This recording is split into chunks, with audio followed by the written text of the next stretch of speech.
Lucy. And I'm Chloe. And for our speech today, we decided we would talk about society and the negative impacts it has on us people. Society influences us in many ways, some of which we don't even realise. But for our speech, we thought we'd just talk about a few of them. So not too long ago, when I lived in England, I was walking through my local shopping centre and I saw what we're about to show you in one of the shop windows. I'd recently seen it on Twitter and assumed it was a joke, but maybe. What does it make you think when you see that? How does it make you feel? Well, I can answer that. Angry. Angry that society has made people think that self-harm isn't a big issue and it's okay to basically promote it. Imagine how you feel if you or one of your close ones was self-harming and you walked past a shop window to see that. Claire's is basically promoting something of such a serious matter and it's just taking the piss and it's not even funny. Just to give people that depressed, cool look. Seriously, all over the world people are resorting to self-harm for a number of reasons, and society is only one of them. In Australia, from 2008 to 11, over 40,000 cases of hospitalised self-harm was reported. And when the patients were asked afterwards why, almost every single one of them said it was because they felt like they weren't good enough or because they didn't fit in society. Society is messed up. People treat it as if self-harm is the norm and it doesn't matter whether you do or not. For example, in 2010 to 2011, in 2010 to 2011, the hospitalisation rate for young females in Australia between the ages of 15 to 17 was at its highest it's ever been. For example, 729 per 10,000 young females are self-harming right now, and some people don't even realise just how serious it is. According to a survey, more females self-harm than males, but that's not to say that guys don't do it at all, it's just more common amongst girls. And this is because of what females are seeing on social networking sites. For example, earlier this year on Twitter, there was a trend #CutForBieber, where fans of Justin Bieber were tweeting pictures of themselves cutting to get attention from him to try and stop him smoking weed. I find it quite disgusting the lengths that some people will go to just to get a bit of attention from their favourite celebrities. For example, earlier this year, a fan of the band One Direction tweeted their this. Whether the girl who tweeted that was joking or not, it's still a disgusting thing to do for a bit of attention.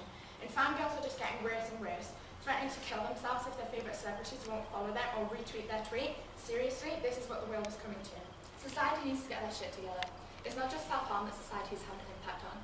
Things like team relationships and the way people view others are being impacted on by society as well. It just needs to mind its own business and stop controlling the way people think, the way they act, and the constant need people feel to fit into society's idea of perfect. Society's idea of perfect is being stick thin, having massive tits, having the perfect golden tan, bleached blonde hair, shitloads of makeup and branded clothing. But the problem with this is society is just contradicting themselves. For example, we're expected to have a nice tan, but here we sell things like fake tan, and in Bali they're selling skin whitening cream. So how are any of us supposed to know what the perfect skin tone is?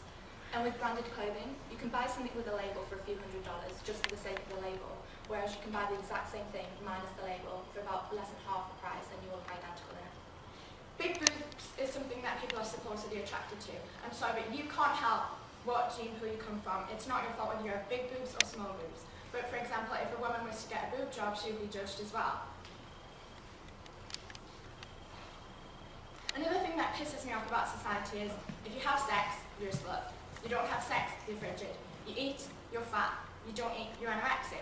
You read, you're a nerd. You don't read, you're stupid. We need to stop judging people for every single thing that they decide to do, but most importantly, their appearance. This is what society expects women to look like.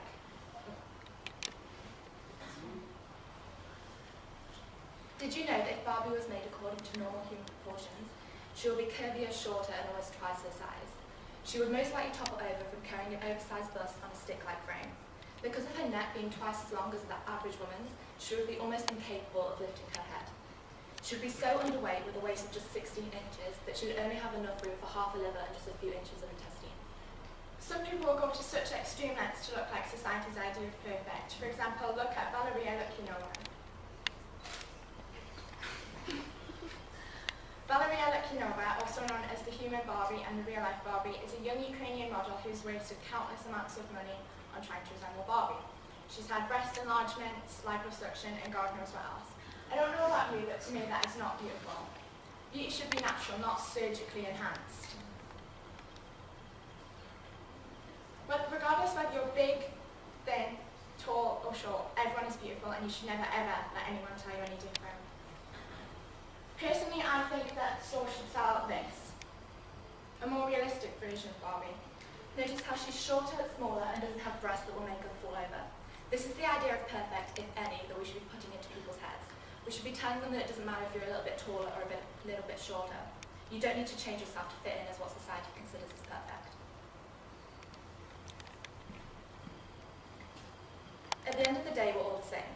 Take the people in this room, for example. If you were to look around this room, every single one of us looks different. But if you take that away, we're all exactly the same. So next time you want to make a presumption about someone because of their looks, just think about the fact that they're actually exactly the same as you. Thank you.